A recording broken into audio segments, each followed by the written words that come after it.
Hello, everyone. My name is Raul Fernandez, Select Board Member and Chair of the Small Business Development Committee, joined as always by superstars from the town, as well as volunteers who are serving as our Small Business Development Committee members. You'll get to meet all of them shortly. I do want to welcome you to what is now the 20th virtual town hall meeting for Brookline businesses and nonprofits.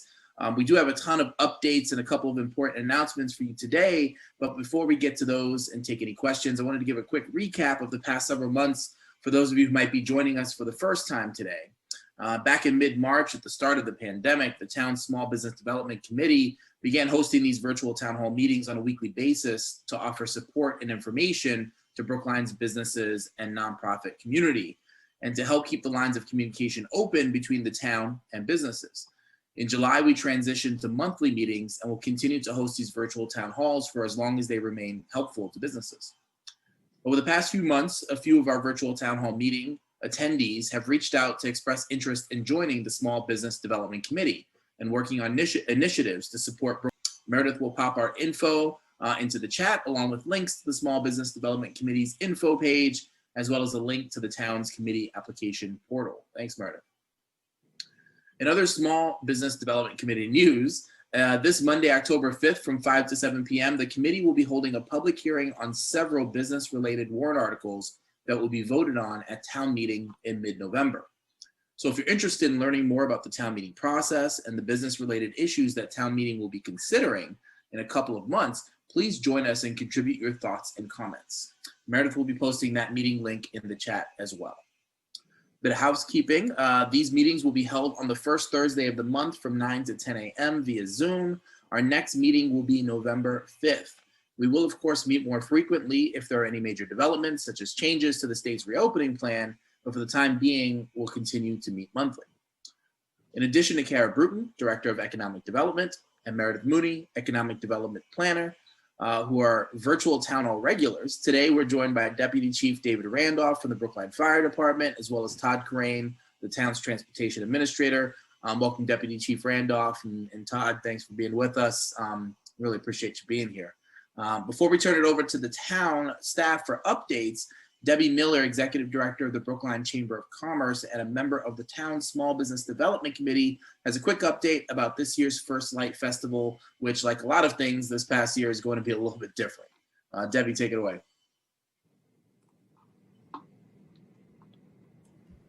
You're muted, Debbie. Thank you, Meredith. Yes, this year First Light is going to be very different. We are going to have a First Light. It is going to be online, and the benefits are numerous. You might think this sounds lame, a First Light online. First Light's all about being together and being outside and seeing lots of kids and families and individuals roaming around Brookline at night. Well, that's true. And we've got lots of good things in store for you for the online version. For one, you can do a lot in the online version that you might not ordinarily be able to do in person. For example, you might want to have a tour of a part of your business that ordinarily people can't see. Like David Lachinsky, for example, might want to have a tour of where he stores some of his prized toys. Or the Coolidge Corner Theater could show what it's like to be in the projection room. Or perhaps Party Favors could talk about what it's like icing all those beautiful cakes. And if that's not enough, this little video that you're going to be able to project, that can be anywhere from 3 minutes to say 20 minutes, depending on what you have, can be online for a whole week. So it's not just that 2-hour time frame that we've had in the past, but it'll be from December 3rd through December 10th. And also, as if that's not enough, not only does it stay online for a week, but in addition to all the Brookline people who ordinarily get to visit your store or your place of business, this is open to anyone who has a computer or has access to an iPhone or a phone. So anybody from San Francisco, LA, Santa Barbara, wherever, they can access your business and find out how wonderful it is to do business here in Brookline and learn about our unique shops and restaurants. So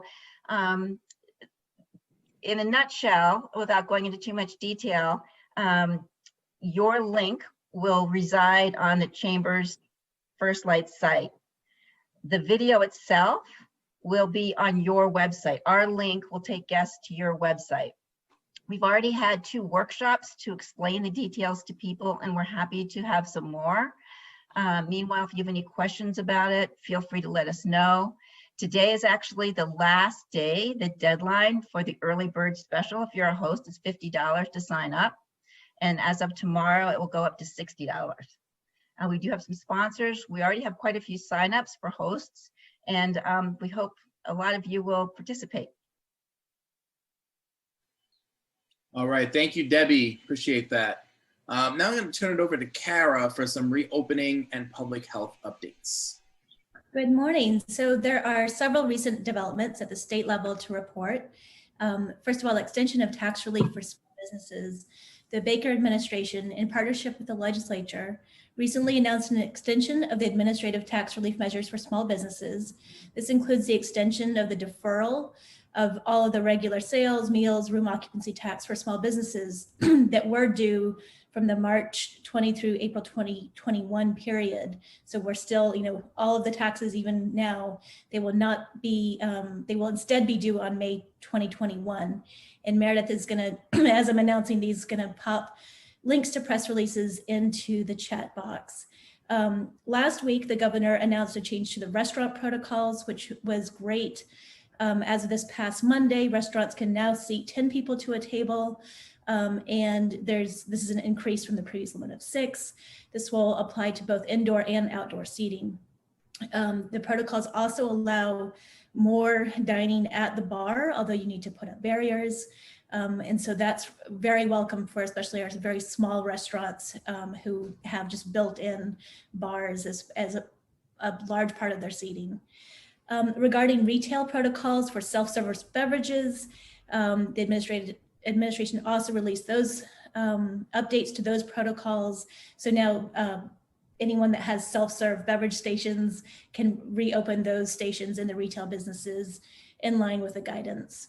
And then big recent development, yesterday the governor announced that effective this coming Monday, October 5th, lower risk communities, including Brookline, not Boston, will be permitted to move into the next step 2 of phase 3 of the reopening plan. So what this means is it's great news for our entertainment-based businesses like our Game Cafe in Coolidge Corner, of course, our movie theater, our Puppet Showplace Theater. Keep in mind, these businesses have not been able to open to the customers since mid-March. Along with this, limited number of sectors reopening.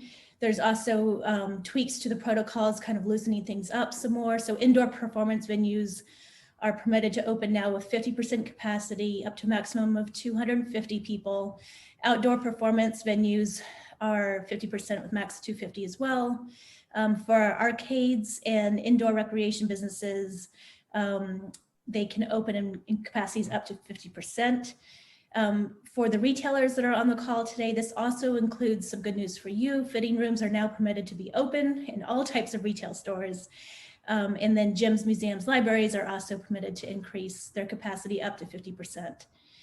As far as a gatherings order, that's also been loosened a little bit, and kind of restated. So indoor gatherings are still limited to 25 people for all communities. Outdoor gatherings at private residences, barbecues remain at a maximum of 50 people. And outdoor gatherings in public settings will have a limit of 50 people. And for Brookline, that will go up to 100 people. I will note here that this is important because just a couple of weeks ago, the family members of Simon Shoes and also Paris Creperie teamed together, and there was a small public event outside that was called Opera and Flowers. It looked just amazing. People were literally singing from the balconies. And so think of things like that could be done at a small scale, but now double in size. At the local level, the health commissioner has announced that Brookline's single-use plastic bag and styrofoam bans will once again take effect on October 15th. I don't think we have anybody from health here today. My sense is that as they always have done, there will be room to let you use up any materials you have before strictly enforcing that law again. Regarding Babcock Street parking lot, I wanted to let everybody know here that we have a great proposal from the HealthWorks in Coolidge Corner to use the back 6 or so spaces in the Babcock Street lot where you kind of turn in and then it's a dead end to be used for outdoor classes for the HealthWorks. They are also open and sharing that space with other businesses. They are looking at permitting a large tent that would stay in place.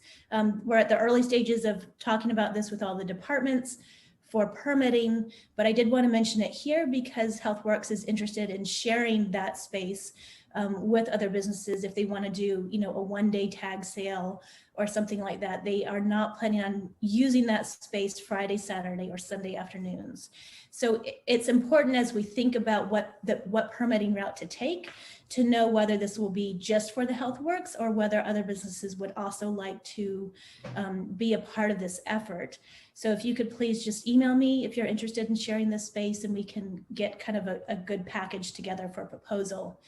I am looking at Ann Myers, and who is a local resident in that area, and it's reminding me to say that HealthWorks is proposing to use headsets so that there's no audible music or, you know, calling for exercise to disturb the neighborhood or the firefighters nearby.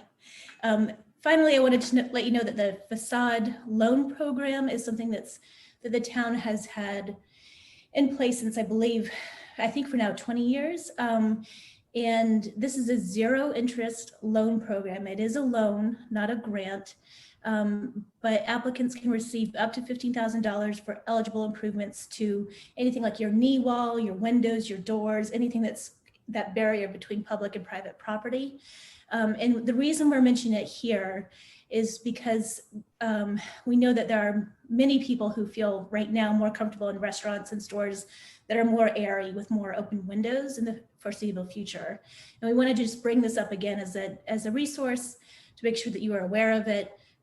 We have had at least one restaurant in Brookline Village use this facade loan program to replace their windows with folding windows so that you can have open air in your restaurant. This is a personal guarantee. It's not directly attached to your business credit. So it's been useful, including to some businesses on the call today. That's all I have. That was a lot. I'll send it back over to Meredith. Thanks, Kara. I see David has a quick question.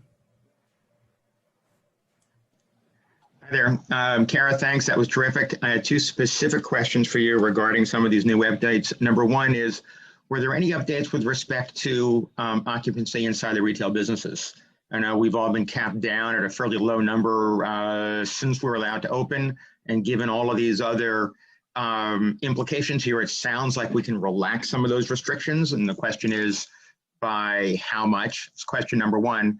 Question two is, I know we, along with a number of other folks, have been investigating putting in UV light filtration treatment systems into our, air moving or heating and duct work and things, which is fairly expensive. The question is, if we do that, has there been any guidance that says, oh, great, if you can do this, therefore the benefit to you as a business for having a safer environment is by increasing your occupancy by a certain percentage? I haven't seen any of that anywhere, and just wondered if that's something you had seen as either. I have not, but we can bring that up on our Friday call with state officials. These are exactly the kind of questions that we ask with other chambers. I will double check and we can send out an email. I do not think that the recent announcements change the occupancy percentage for retailers, except that it does allow full use of fitting rooms.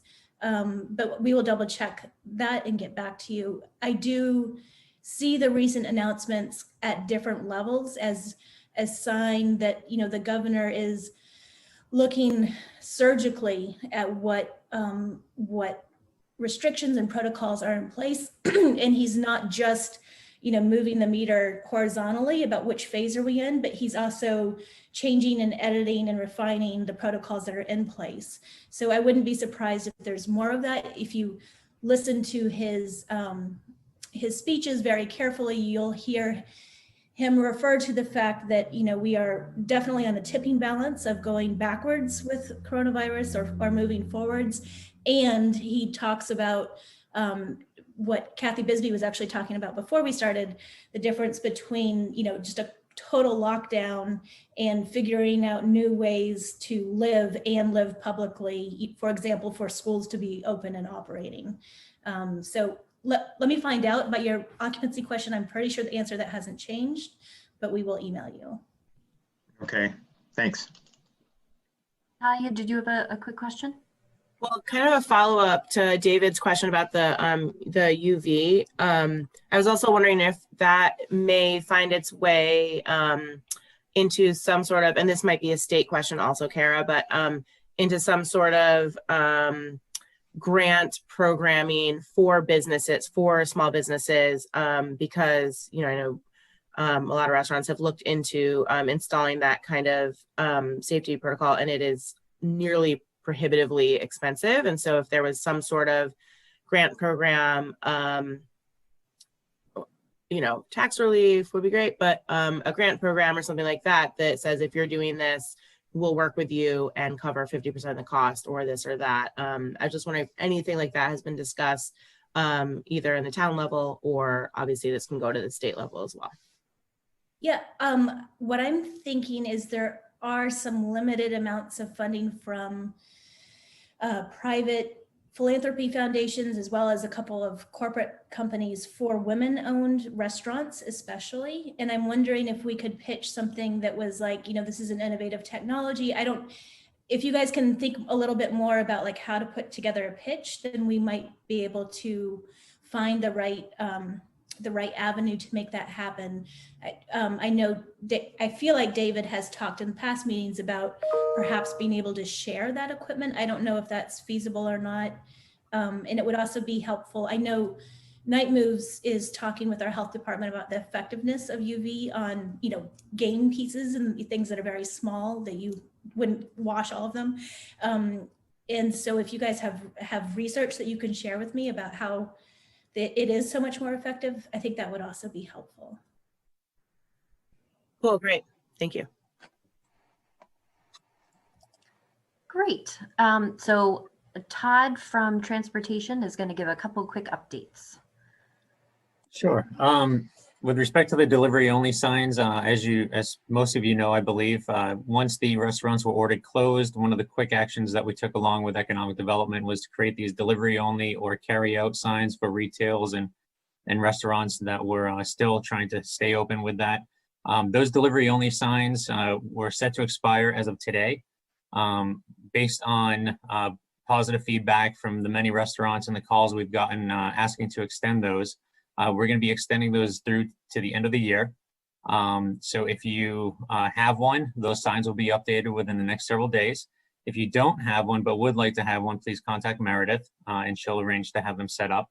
This reserves 2 spaces in front of your business or as close to your business as we can, so your customers can come, stop there, park, go in, 15-minute limit, grab their food, go out, and it creates a space dedicated for your businesses. The next update I wanted to give is with respect to outdoor seating.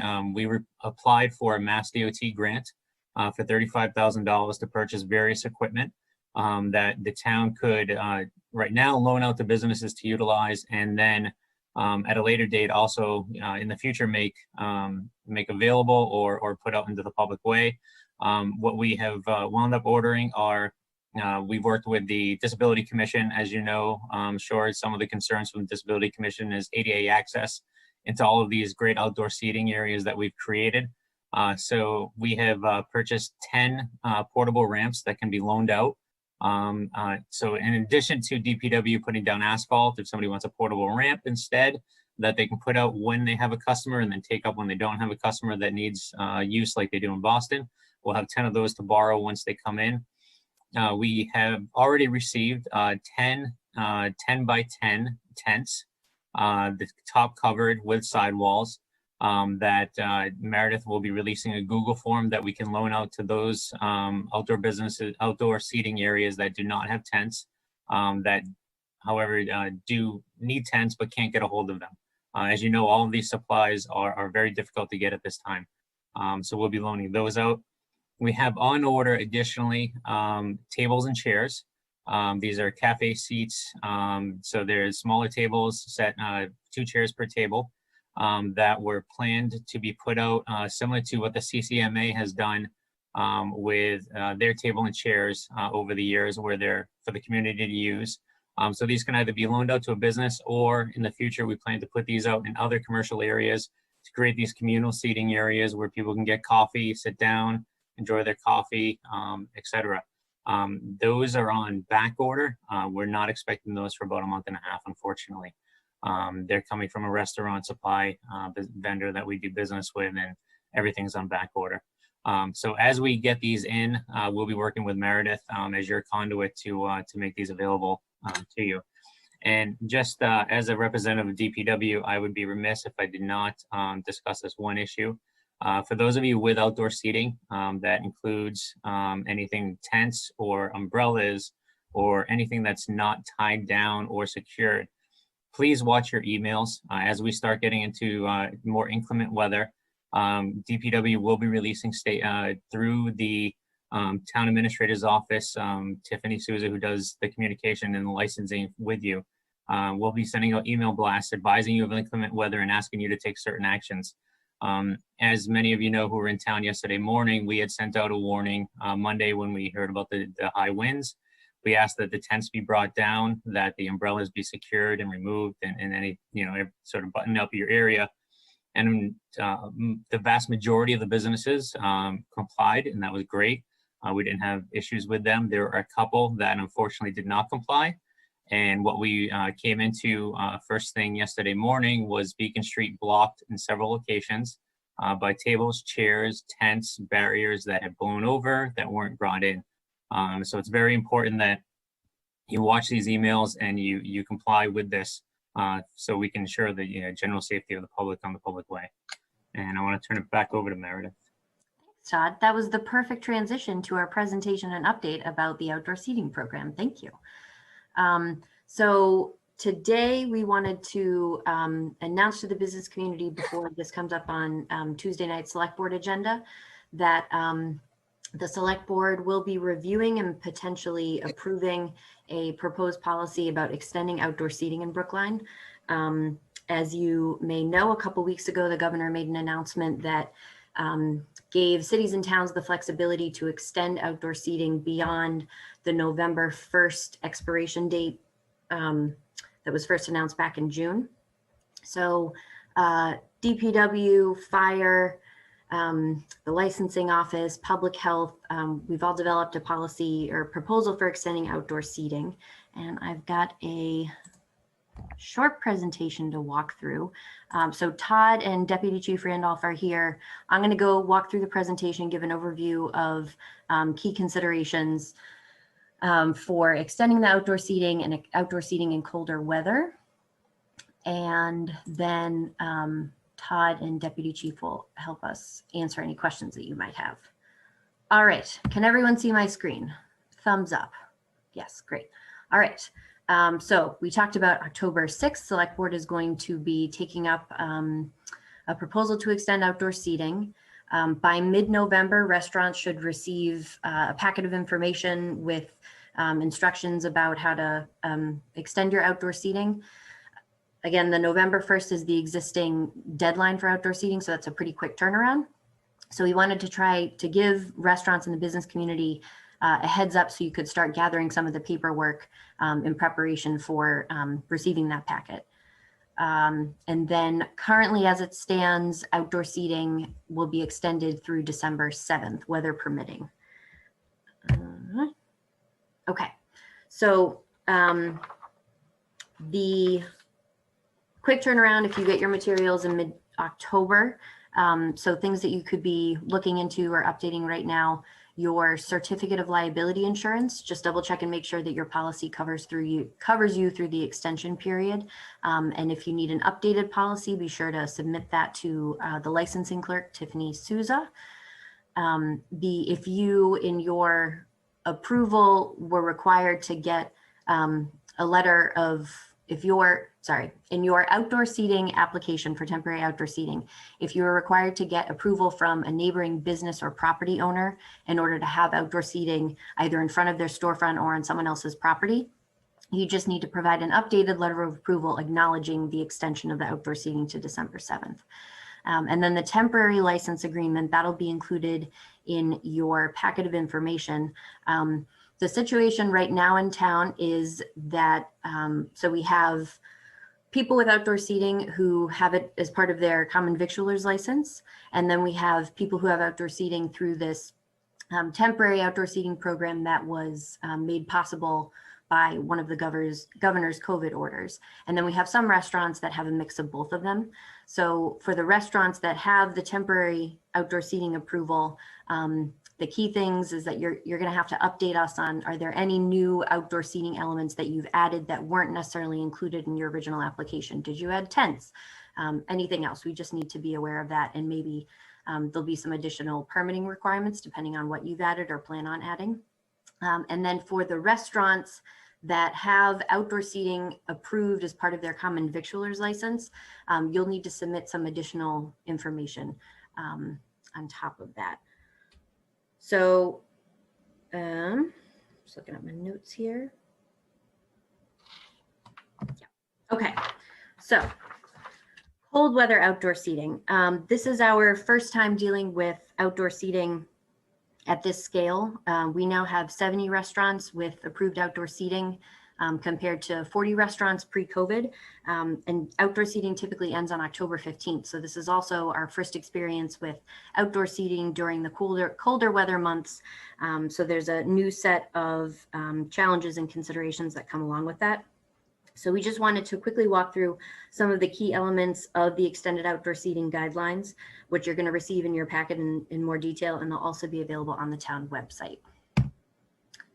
And I see some questions coming in, and I will definitely come back to those at the end of the presentation. So key issues, adequate maintenance of the public way. So main concerns about outdoor seating in the cold weather would be high winds, snow, and ice. So it's important that the sidewalks are kept free and clear to ensure pedestrian safety as well as ADA accessibility.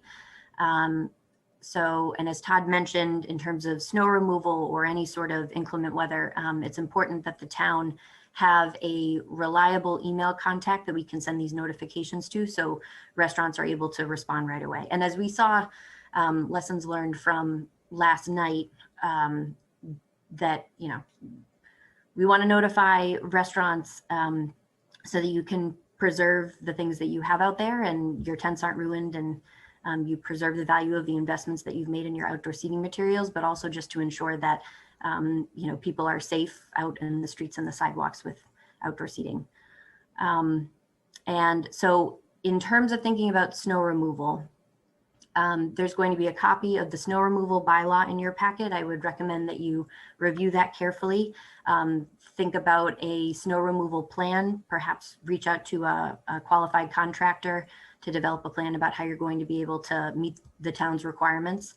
And in terms of DPW, the DPW will do their very best to try to remove snow carefully without disturbing or damaging any of the temporary outdoor seating structures, but it's not guaranteed, but we will do our best. And that in terms of the snow removal, sidewalks or restaurants need to focus on keeping the sidewalks clear, and then we'll also be responsible for shoveling out access to their outdoor seating areas. I'm sure Todd's going to have more to add to that at the end of this, but I did my best. Compliance, hot topic, compliance with fire safety regulations. So heaters of any kind, so that's either electric heaters or propane heaters, are not allowed on the public way, which includes sidewalks and parking spots, which unfortunately a lot of our outdoor seating is on sidewalks and parking spots throughout town.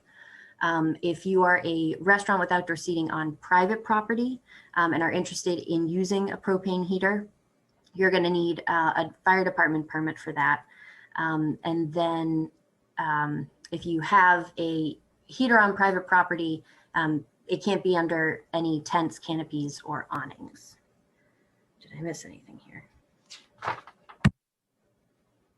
Okay, properly secured tents and canopies, going back to the example of last night, it's very important that tents and canopies be weighted down either with concrete or other weights appropriate for anchoring tents or canopies. And umbrellas and any other vulnerable outdoor seating elements are removed in the event of high winds, ice, or snow. Tents and canopies have to be less than 120 square feet and fit within the approved outdoor seating area. If you have a tent that's larger than 120 square feet, that's going to require a building permit. Also, tents and canopies not allowed on the sidewalk. And then as a public health requirement, if you have tents and canopies with walls, no more than 2 of those walls can be down at one time. Okay, and then compliance with semi-permanent outdoor seating structure requirements. Sounds a little jargony, but basically restaurants that have, there's a wide variety of outdoor seating setups in Brookline right now. For the restaurants that have sort of semi-permanent structures in the parking spaces, the platforms that they built out for outdoor seating, those need to be movable, no more than 5 feet in height, and enclosed on no more than 3 sides, open and unobstructed by the sidewalk, and it can't have a roof or walls within that structure. So to help answer questions, we have Deputy Chief Randolph and Todd Corain here. Let me pop into the Q&A box. Meredith, before you go there, maybe I can start off.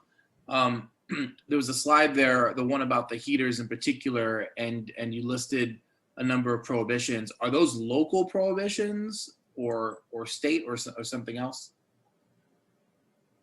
Deputy Chief Randolph, do you want to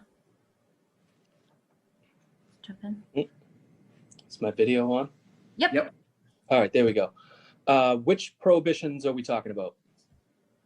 I don't have the slide. I think it's the no heaters on public it property. really depends on what we're talking about.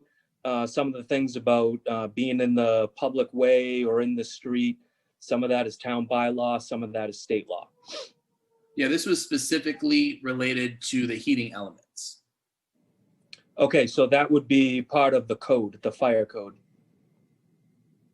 And is that state fire code? Is that anything local, or is that The state fire code, correct. okay? All right, I'm thinking in particular. I remember why that might be on private property, and it's specifically there's some aspects that apply to public property and others that apply to private property. Is that right?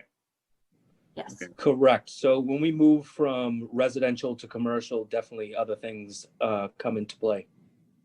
I remember, I'm thinking, for instance, Eastern Standard, which is in Boston, and I know that they have a sort of covered patio. They're not open right now, but they have a covered patio with heating elements inside. Right. But that's on private property. That's not on public property. That's on private property. Yeah. Got it. Right. So when we talk about the city of Boston, a couple of definitions come into play, public and private. So when the city of Boston, if you looked at their patio heater policy and they talk about private, they're also talking about the frontage in front of the restaurant, what the restaurant owns in front. When you talk about public in the city of Boston, they're talking about the city-owned public way, the sidewalk, and the streets. All right. I know there's lots of other questions. I'll let folks jump So in. just to give you an example, Raul, the Barcelona's area, although many people think of that as the sidewalk, that's actually privately owned. They own that portion. Down in St. Mary's, all of those restaurants, the Busy Bee, Dunkin' Donuts, where O'Leary's was, Barcino, like that area, that's actually all private property as well. People think of it's a very wide sidewalk, but what the town actually owns is a small sliver of that. And just to be clear, there's one follow-up. So I want the local versus state thing is really important to me because I'm thinking about, was there anything the select board can do? And so as it relates to having heaters in, on these parklets that folks have built out, are you all saying that there's not something we can do about that, or is that not right? In terms of allowing that, we don't have the power to allow that.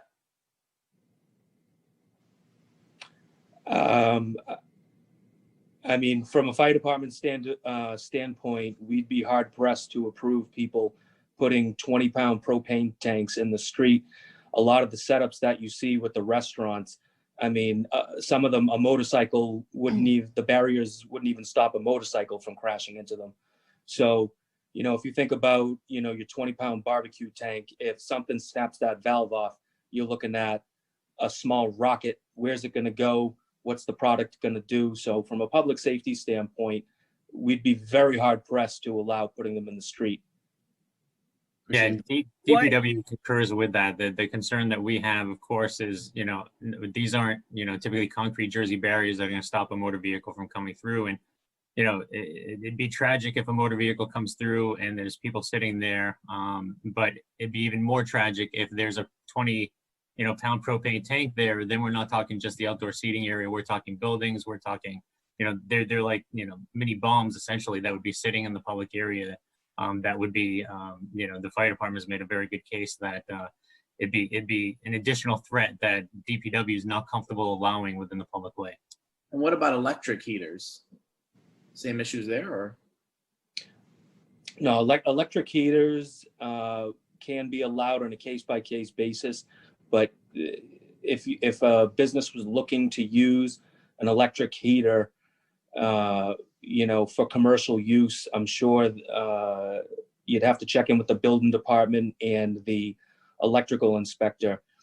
But, especially when it comes to the fire department, the appliance has to be Underwriters Laboratory listed. So it has to be listed for commercial use. We don't want something that's construction grade or residential grade because it's not going to meet the needs of the community. Okay, I'm taking up a lot of time. The one other issue with the electric heaters is that, yes, it would trigger a review by the building department electrical inspector. With DPW, we'd be worrying about any tripping hazards. We'd want to see how they're proposing to get the wire across the sidewalk into that area. And of course, it still triggers that it can't be placed under a tent or anything along that lines, I believe, according to the building commissioner. So also, just to be clear, electric heaters and propane not allowed on the public way. So we're just talking about electric heaters and propane on private property. And Okay. So the electric heaters would not be allowed in a parklet in a parking spot? No.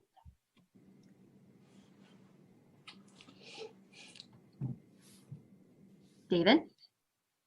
Yes. Yes, great. Oops, What I'd like to do is, Which one? thank you. Oh, sorry. David Lashinsky, take it away. What I'd like to do is see if we can actually reframe some of these issues here. I understand the calamitous nature. If a rogue motorcyclist, we're going to go ahead and smash into something, let's say, off on the side in front of Hamilton's or in front of, Talia's place, and rip through the barriers and happen to find that exact spot where there happens to be a heater to knock off the little nozzle that might be there and then cause a giant explosion. I agree, explosion would be immense. But on the other hand, the chances of that happening are probably far less than being hit by lightning. They're also probably far less than almost any other calamity that we're looking at. So while I definitely appreciate the notion that says we have to be 100% safe in every single possible instance, I also want to try and rethink about this in terms of what's likely to happen, what's even maybe unlikely. I'm moving one step over from that scenario to come up with something that is definitely safe, but not to the point where it is airtight. My concern is that if we move into an airtight world, we will all die of lack of oxygen. And I don't think that's the intent here. I think it's what we really want to do is think about what's reasonable, what's anticipated, what's maybe even unlikely, but yet not to the point of saying forget it. We can't do anything ever, because if that's the case, we shouldn't even walk out of our houses, because the odds of getting hit by a car are greater than this, just walking across the street. That's all I want to say. Thank you, David. Talia? Well, is there a way to have a discussion around what, because I also, I recognize and appreciate, of course, all the safety measures. And yeah, I mean, propane, having a big propane tank is a scary thing and understandable underneath a tent, et cetera. Is there anything that could be done, some sort of barrier around the base or the tank of one of these heaters where they're set up, that we might be able to discuss, that might make it doable or feasible if there was a cement blocks around the base of a heater, or something. I don't know what, but I'm interested maybe in furthering a conversation with Chief Randolph and Todd in terms of so many of us restaurants, myself included, but so many have our only outdoor seating are these parklets.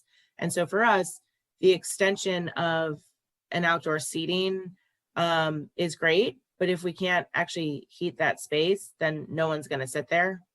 So it kind of doesn't matter for people that have the parklet places, because as weather gets cold, I already this week had people saying, "Are you guys getting heaters?" And I was planning on getting heaters, and I'm glad I haven't purchased them yet. They're extremely expensive, but finding out now that I potentially, at least as it stands right now, won't be able to use them is really important. But I'm wondering if there's anything we can do. And again, we're all learning on this, so I'm sure there isn't anything set up like, oh yeah, usually people put this thing around their propane tank. But if there's a further discussion we can have to try to make them find that compromise and make them safer to the oncoming vehicle, the potential world of an oncoming vehicle crashing into a propane tank. I'm just wondering if there's anything we could talk about or if that's off the table. I see Debbie's got her hand up, and then. So I know time is limited here, but I'm also wondering if maybe some of us can get together and talk about maybe some alternative kinds of heating. We're situated across the river from MIT. I gotta believe there must be solar powered heaters, or maybe windmills we can set up, or something that maybe a creative person over there or nearby has already thought of, and perhaps we don't have to be having a conversation about the pros and cons of propane. Maybe there's something that's an alternative that might be affordable and safe. I am not aware of any alternative heating sources. I think the conversation has focused on the most common types, which have been electric and propane. But if people have additional information, they can certainly send it my way. I'll put my email back in the. Just one point, guys. I moved here from California about 30 years ago, and at that time, propane heaters were in widespread use in virtually every single restaurant and patio that I went into. That was 30 years ago. So I think they must have figured out how to deal with things safely. Granted, they have fire some other issues right now, but certainly it wasn't propane heaters that were causing the problems. So I don't want to neglect the questions that have accumulated in the Q&A box. So we have several questions from Richard Nangle. First question is about a specific restaurant in town. The Washington Square Tavern has been told by the building department that its outdoor patio seating cannot have a roof or heaters. There is ventilation on all sides of the covered patio. They sustained no wind damage during the recent storm. Why do we do this to one of our businesses? Which regulations are in play here?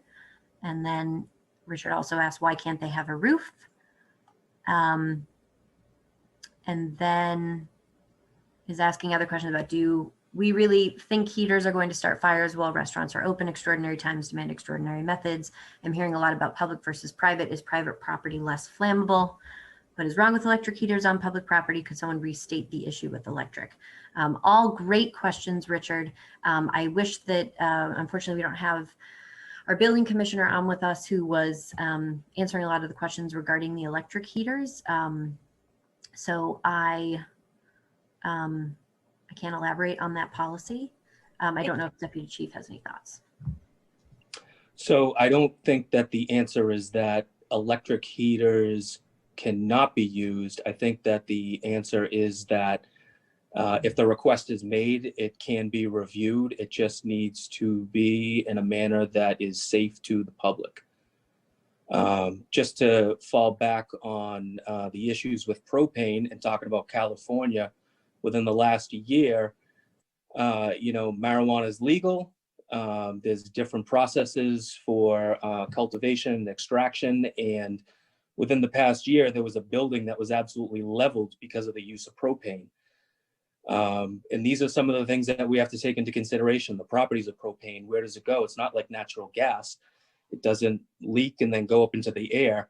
When propane leaks, it wants to find its lowest level. So when we're talking about commercial spaces and lowest levels, we're talking about basements. If you think about a lot of the commercial spaces on Beacon Street, a lot of those basements are all attached. So we got to think about abutters. We got to think about, where our schools are, where our residences are. The fire chief and myself came up with a pretty good policy regarding patio heaters, temporary heat, and fuel storage, which we hope to have pinned onto our fire prevention website sometime today. So you can look for that. And I'm definitely going to let Meredith know when that is pinned onto the website. That way there she can send it out to the business community. And you can see what we're looking for as far as site plans and permits that need to be pulled. And we tried to make it easy and, give and take for both abutters, the public, with safety in mind for patrons, and also to afford the opportunity for the businesses to take advantage of the fire code and the laws and the bylaws that are put in place so that, if they do qualify, they can use temp heat patio heaters. Can I just follow up on this? Because I'm mindful that we're going to have a discussion on outdoor seating potentially, it seems, at next week's select board meeting. And I do think Talia is right, is that, no amount of outdoor seating will matter if the temperature drops and there's no heat provided there. People simply won't sit there and eat a sandwich. I want to understand the difference between the private versus public property, because I know that there are concerns about propane. We just had a conversation about in the last few weeks about propane on our select board meeting. But it seems that we figured out whatever these guidelines are for private property.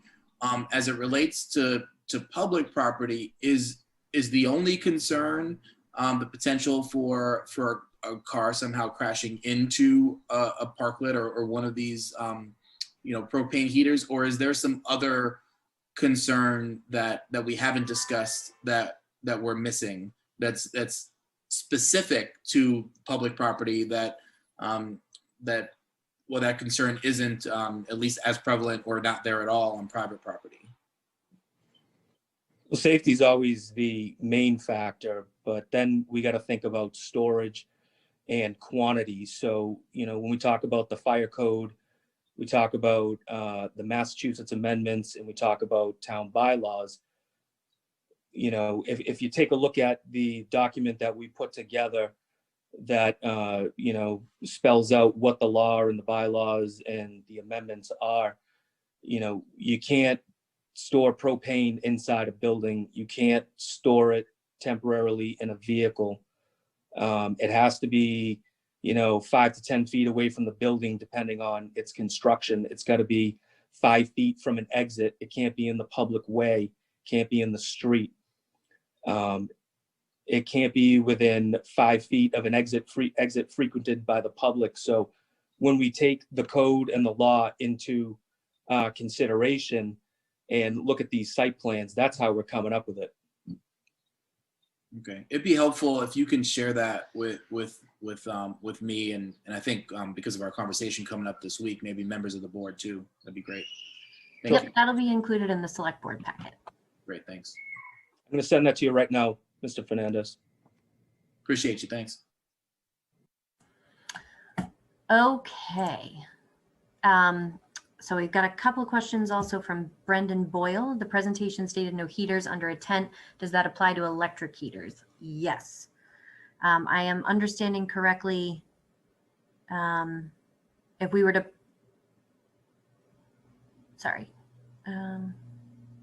if we were to want to put up a tent over our outdoor patio area, which sits on private property, this would have to be taken down on December 7th. Yes.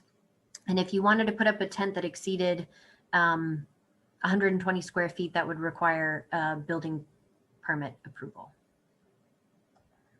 And then we also have a question from Stephanie Vargas. There seems to be a lot said about assistance to restaurants, but I am a local contractor, and as a woman-owned business, we were really struggling not only finding supplies, but with all the outdoor seating, parking is virtually non-existent. As an example, the other day I had to go to Ace Hardware on Harvard Street and I had to park half a mile to pick up paint. I'm not sure what can be done, but it's putting extra strain on my business, which is already suffering quite a bit. Stephanie, are you, can you say a little bit more about that? Hold on, let me see. Hi, Stephanie. Are you able to unmute? Hi, Stephanie. Can you hear me? We're just hoping to know a little bit more about your business and your, okay, you can if you're able, but this issue of how outdoor seating, oh, Stephanie? Yes. Hi, how are you? I'm good. How are you? I'm good. Would you mind telling us a little bit more about your business? Or Sure. businesses? We're actually fairly new to town. We moved here from Virginia about a year ago. We are a small general contracting firm, and parking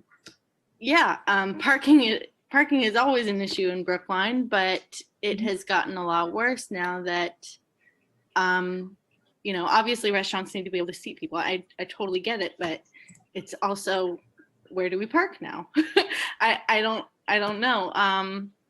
I had to go pick up paint, and of course I didn't think it through ahead of time, but I ended up having to park half a mile away and go pick up paint, and then walk all the way back.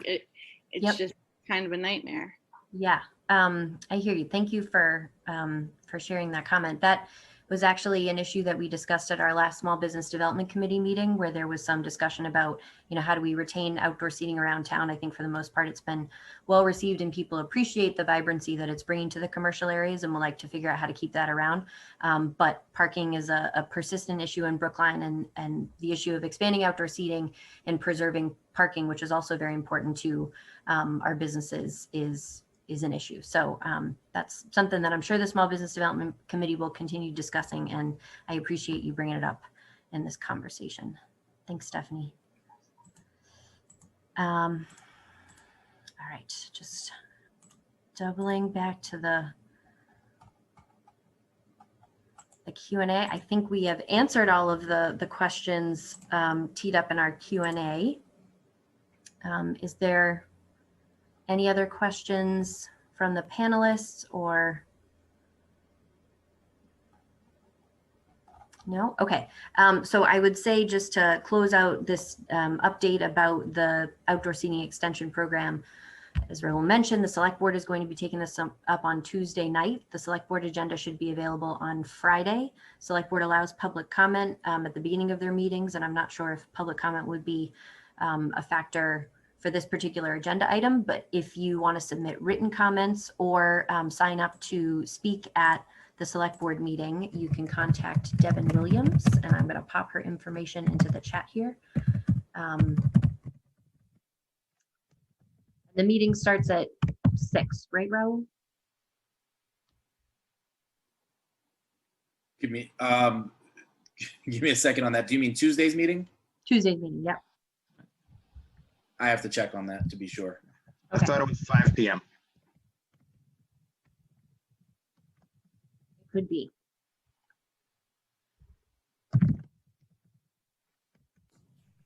So I'll just jump in and say that there's,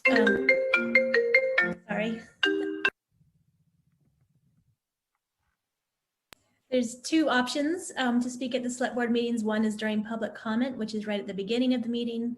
And Meredith has put Devin Williams' email address. The best way to coordinate the timing for Tuesday night. Sometimes they start earlier, sometimes they start later, sometimes there's an executive session. So Devin is definitely the best way just to let people know if you'd like to speak during public comment or during this topic itself, which will be scheduled likely for later in the evening, usually around 7 o'clock. I don't know yet, at least, whether or not the chair will be having public comment within that item or whether he would rather people speak at the beginning of the meeting. But those are two different options. You can always speak at the beginning of the meeting during public comment. And that's all we have for you today. All right, just you know, we don't have the agenda out for Tuesday's meeting yet, so I don't know if that meeting will start at 5 or 6. We've been trying to start at 5 because we've had so much to cover. Kathy's saying 5, so Kathy knows more than me about when the meeting is going to be. Thanks, Kathy. So hopefully you all can join us there. You know, I'll make sure that you know, we've got some really great answers today. Appreciate the deputy chief and the transportation administrator for being with us today. And we'll continue this conversation on Tuesday. You know, I'm aware, as are I think other board members are aware that you know that COVID, the impact that COVID-19 has had on our local businesses, and that winter is coming, and what that means, particularly for those businesses that have been able to survive as a result of having the outdoor seating.